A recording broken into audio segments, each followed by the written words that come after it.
नमस्कार, बहुत स्वागत है आपका खबर फास्ट के डिजिटल प्लेटफॉर्म पे। मैं हूं आपके साथ शाहबाज खान और आप सभी से सबसे पहले दरखास्त करना चाहूंगा इस वीडियो को ज़्यादा से ज़्यादा शेयर करें और अगर आप YouTube पे देख रहे हैं तो हमारे चैनल को सब्सक्राइब करें, अगर आप Facebook पे देख रहे हैं तो हमें लाइक करें और कोशिश करें कि जितना जल्दी आप हमसे जुड़ सकें उतना हम मुद्दों पर गहनता से बातचीत कर सकें।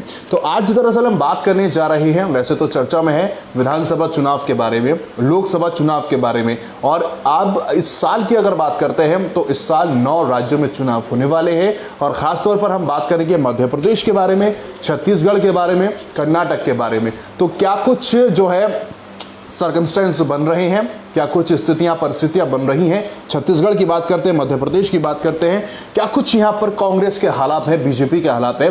क्योंकि हम देख रहे थे छत्तीसगढ़ की अगर बात करते हैं, हम वैसे से 15 साल जो है बीजेपी के शासन वहां पर रहा था, फिर उसके बाद बीते 2019 में वहां पर कांग्रेस सत्ता में आई। और अब अगर बात करते हैं कि मध्य प्रदेश की, तो मध्य प्रदेश में भी ऐसी स्थिति बनी थी, लेकिन मध्य प्रदेश में क्या हुआ कि कांग्रेस को खामियाजा उठाना पड़ा। किस चीज़ का?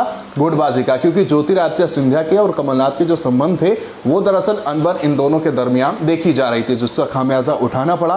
कहा जा रहा था कि भाई जब भी ज्योतिरादित्य सिंधिया कोशिश करते थे कमलनाथ से मुलाकात करने की, बैठक करने की, तो उनके साथ मुलाकात नहीं हो पाती थी क्योंकि आपसी रंजिशें इसमें देखी जा रही थी। तो इसके बाद क्या हुआ कि ज्योतिरादित्य सिंधिया ने 22 विधायकों के साथ जो है कांग्रेस का दामन छोड़ते हुए बीजेपी में वो शामिल हो गए और ऐसे में बीजेपी का फायदा हुआ कि बीजेपी वापस सत्ता में लौट गई और कांग्रेस का नुकसान हुआ कि एक और राज्य मध्य प्रदेश उसको छोड़ना पड़ा, उसके हाथ से निकल गया। हालांकि कोशिश जो है कांग्रेस की तरफ से भरपूर प्रयास किए गए थे, जिसका रिजल्ट भी देखने को मिला था। मध्य प्रदेश में भी, छत्तीसगढ़ में भी, दोनों अक्सर जो है एक ही साथ चुनाव यहाँ पर होते हैं। तो दोनों जगह की अगर बात करते हैं, मध्य प्रदेश की, छत्तीसगढ़ की, तो सबसे ज़्यादा जो मुद्दा हावी रहा था किसानों के कर्ज माफ़ी का रहा था। और ऐसे में जब किसानों को राहत दी भी गई थी, ये कहा जा रहा है कांग्रेस की तरफ से, हालांकि बीजेपी समय समय पर यह आरोप लगाती रही कि भाई कोई भी यहाँ पर कर्ज माफ़ी नहीं हुई है। खुद ज्योतिरादित्य सिंधिया ने भी आरोप लगाया था। हालांकि वो बात अलग है कि जब कांग्रेस में हुआ करते थे ज्योतिरादित्य सिंधिया तो ट्विटर पर ट्वीट करते थे कि हमारी सरकार में किसानों का कर्ज माफ़ी हो गया, लेकिन उसी ट्विटर पर चिड़िया उड़ गई जब कहते हुए नजर आए कि भाई किसानों का कर्ज माफ कांग्रेस ने नहीं किया है। बहरहाल अब हम 864 विधानसभा सीटों पर, मेरे पास डिटेल है, उस पर विस्तार से हम चर्चा करने वाले हैं। 864 विधानसभा सीटों पर बातचीत करेंगे, जिसमें से 110 लोकसभा सीटें भी दांव पर हैं, क्योंकि अभी विधानसभा चुनाव है और अगले साल की अगर बात करते हैं 2024 की, तो जिस विधानसभा की हम बात करने वाले हैं वहां पर लोकसभा सीट भी है। ठीक है, तो वहां पर भी कितना प्रभावित होगा ये देखने वाली बात होगी।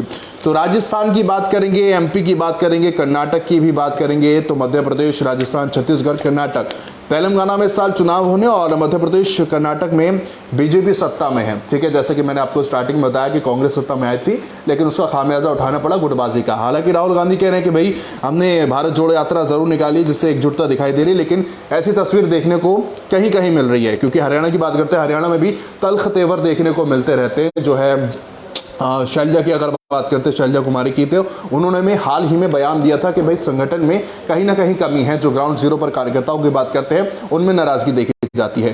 फिलहाल राजस्थान, छत्तीसगढ़ में कांग्रेस की सरकार है, जबकि तेलंगाना में बीआरएस सत्ता में है। तो ऐसे में क्या छत्तीसगढ़ की बात करते हैं, राजस्थान की बात करते हैं, क्योंकि हाल ही में अभी हिमाचल में भी कांग्रेस सत्ता में आई है। तो अगर राजस्थान की बात करते हैं, छत्तीसगढ़ की बात करते हो, तो क्या वहां पर इनकी सत्ता कायम रहेगी? कमेंट में जरूर बताइएगा।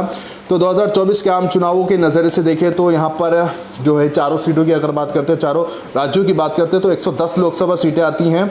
तो मध्य प्रदेश की अगर बात करते हैं, जैसा कि मैं आपको पहले ही बता चुका हूँ, राजस्थान में भी कहीं ना कहीं गुटबाजी देखने को मिली है। क्योंकि हमने देखा था कि भाई राजस्थान में गहलोत की बात कर ले, सचिन पायलट की बात कर ले, हाल ही में पीछे जो है खबर ये भी आई थी कि सचिन पायलट नाराज थे। हालांकि इस गुटबाजी को समय समय पर दूर भी किया जा चुका है, क्योंकि अशोक गहलोत को जादूगर राजनीति का कहा जाता है और शायद यही वजह है कि चेहरों पर लड़ाई तो होती है लेकिन सत्ता में गहलोत आ जाते हैं। हालांकि सचिन पायलट का नाम भी सबसे ऊपर दिखाई सुनाई पड़ रहा था, लेकिन सीधे तौर पर हमने देखा था कि भाई गहलोत को मुख्यमंत्री बना दिया गया।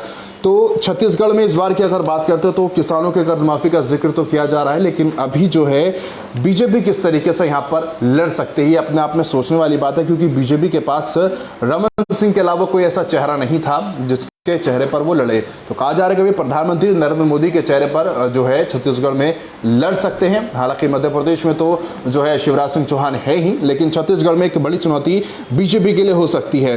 तो छत्तीसगढ़ में बीजेपी विपक्ष में है और यहाँ प्रधानमंत्री के चेहरे पर ही भरोसे पर मैदान में बीजेपी उतरेगी। और उनके पास स्टेट लेवल की अगर बात करते हैं तो अभी कोई ऐसा चेहरा नहीं है सीएम भूपेश के लिए चुनौती जो बन जाए। और मुद्दे हैं जिससे कांग्रेस को घेरा जा सकता है। पहला कि प्रधानमंत्री आवास योजना, बीजेपी इन दिनों गांव-गांव जाकर बता रही है कि छत्तीसगढ़ के लिए प्रधानमंत्री ने 16 लाख आवास बनाने के लिए 10,000 करोड़ रुपए दिए हैं, लेकिन कांग्रेस की प्रदेश सरकार ने अपना हिस्सा नहीं दिया है। तो कहा जा रहा है कि भाई प्रधानमंत्री आवास योजना की अगर बात करते हैं तो भाई देश भर में, देश में जितने भी राज्य हैं वहां पर यह योजना चल रही है, राज्य सरकार को इसके तहत पैसा दिया जा रहा है, लेकिन छत्तीसगढ़ में आरोप लगाया जा रहा है कि भूपेश बघेल जो है वो पैसा नहीं दे रहे हैं। तो ये नाराजगी जो है और इस मुद्दे को उठा रही है बीजेपी। तो 2018 की अगर बात करते हैं तो पिछले 15 साल में एंटी इनकम्बेंसी को भी बीजेपी के लिए बड़ा कारण माना गया था। बीजेपी ने किसानों को धान खरीदी पर 300 रुपये प्रति क्विंटल बोनस देने का वादा किया था, लेकिन इसे उस समय टाला जाता रहा था। तो बस्तर में नक्सलियों की अगर बात करते थे, छत्तीसगढ़ में नक्सलियों की भी बड़ी समस्या है। हालांकि भी अमित शाह आए थे, बैठक भी उन्होंने की थी, एसडीआरएफ के साथ उन्होंने मुलाकात की थी और उन्होंने कहा था कि नक्सलवादी का जो मुद्दा है इसको कोशिश हम करेंगे कि भाई इसका खात्मा किया जा सके। हालांकि एक लंबे अरसे से इसकी मांग भी की जा रही है और समय समय पर सरकारें जब भी बदलती हैं तो ये मुद्दा कहीं ना कहीं हावी रहता है। अब देखने वाली बात है, मध्य प्रदेश की बात करें, छत्तीसगढ़ की बात करें, आने वाले विधानसभा के चुनाव की बात करते हैं, लोकसभा के चुनाव की बात करते हैं, तो कितना इंपैक्ट पड़ेगा ये अपने आप में देखने वाली बात है। कल फिर हाजिर होंगे एक नए मुद्दे के साथ, एक नई चर्चा के साथ। नमस्कार।